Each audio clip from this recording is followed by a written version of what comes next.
السلام علیکم ورحمۃ اللہ وبرکاتہ۔ الحمد للہ وکفى وسلام علی عباده الذین اصطفى۔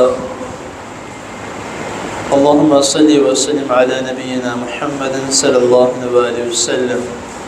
اما بعد، اعوذ باللہ السمیع العلیم من الشیطان الرجیم من همزه ونفسه ونفخه۔ یا ایها الذین آمنوا انفقوا مما رزقناکم من قبل ان یأتی یوم لا بیع فیہ ولا خلة ولا شفاعة والکافرون هم الظالمون۔ صدق اللہ العظیم۔ حضرات محترم، اللہ تعالیٰ کی توفیق سے اور آپ دوست احباب بزرگوں کی دعاؤں سے بلوغ المرام من ادلۃ الاحکام یہ کتاب کا نام ہے،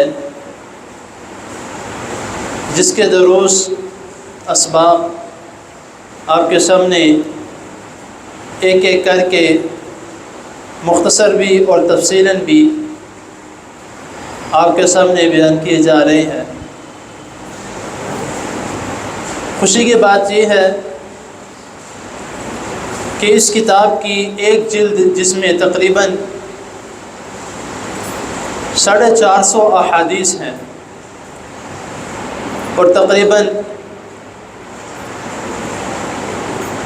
5 باب ہیں جن میں مختلف موضوعات ہیں۔ کتاب الطہارت ہے، کتاب الصلاۃ ہے، کتاب الجنائز، کتاب الحج، کتاب رمضان۔ یہ تمام احادیث جو ہیں وہ اس ایک جلد میں ہیں، جو کہ الحمدللہ رمضان المبارک سے پہلے یہ ایک جلد مکمل ہو چکی ہے۔ اور یہ جتنے بھی اس کے دروس ہیں جو تفصیلاً اور مختصر آپ کے سامنے بیان کیے گئے ہیں، وہ آپ کو آن لائن بھی مل جائیں گے یوٹیوب پہ۔ تو آگے جو ہمارا نئی جلد نمبر 2 بلوغ المرام کی ہی جو شروع ہو رہی ہے، اس کا پہلا جو باب ہے، پہلی کتاب ہے کتاب البیوع، تجارت، خرید و فروخت۔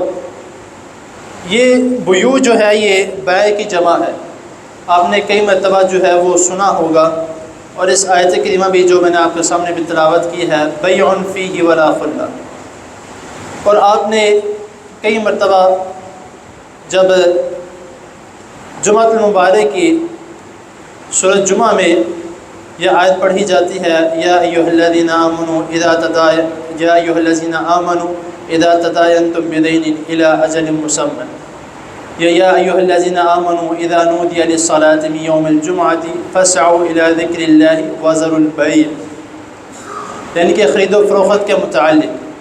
اور اس باب میں انشاءاللہ تعالی جتنے بھی احکام و مسائل ہیں خرید و فروخت کے متعلق وہ انشاءاللہ تعالی بیان کیے جائیں گے۔ اور دوسری بات یہ ہے کہ اکثر لوگ یہ کہتے ہیں کہ اسلام ہمیں صرف اور صرف عبادت کرنا سکھاتا ہے، کہ عبادت کس طرح کرنی ہے، کیسے کرنی ہے۔ ایسا نہیں ہے۔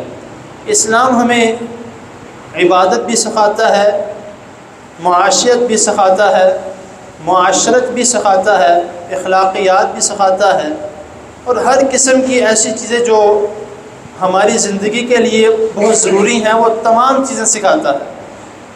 اور اگر عبادت کے متعلق ہی بات کی جائے تو اگر آپ خرید و فروخت کرتے ہیں سنت کے مطابق وہ عبادت ہے، آپ خریدتے ہیں کوئی چیز سنت کے مطابق وہ بھی عبادت ہے، کوئی چیز فروخت کرتے ہیں سنت کے مطابق وہ بھی عبادت ہے، حلال طریقے سے خرید و فروخت کرتے ہیں وہ بھی عبادت ہے، پھر اس حلال کمائی کو کھانا وہ بھی عبادت ہے، اس کو لوگوں میں تقسیم کرنا یہ بھی عبادت ہے۔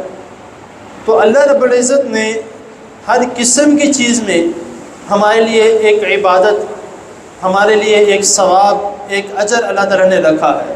اگر اس کو ہم سنت کے مطابق کرتے ہیں تو انشاءاللہ تعالی اللہ تعالیٰ کی حضور دعا ہے کہ ہم جو بھی اس باب میں سنیں سمجھیں، اللہ تعالیٰ مجھے بھی اور آپ کو بھی اس پر عمل کرنے کی توفیق عطا فرمائے۔ میں آپ سے درخواست کرتا ہوں کہ جس طرح آپ نے پچھلے جو دروس ہیں، جو اسباق ہیں، وہ میرے ساتھ سنیں اور سمجھے، اور جس میں کافی لوگوں نے میرا ساتھ بھی دیا، کس مقصد سے؟ صرف اور صرف اس مقصد سے کہ اللہ تعالیٰ راضی ہو جائے اور جو ہم سیکھ رہے ہیں وہ ہماری سمجھ میں آئے اور اسی کے مطابق ہم عمل کریں۔ تو انشاءاللہ مجھے امید ہے کہ آگے بھی انشاءاللہ تعالی آپ مجھے اپنی دعاؤں میں یاد رکھیں گے، کیونکہ آپ کے بیٹے جیسا ہوں تو مجھے آپ کی دعاؤں کی اور آپ کے ساتھ کی بہت زیادہ ضرورت ہے۔ تو اللہ تعالیٰ کی حضور دعا ہے اللہ تعالیٰ ہمیں جو بھی ہم اس میں سنیں سمجھیں، اللہ تعالیٰ مجھے اور آپ کو اس پر عمل کرنے کی توفیق عطا فرمائے۔ جزاکم اللہ۔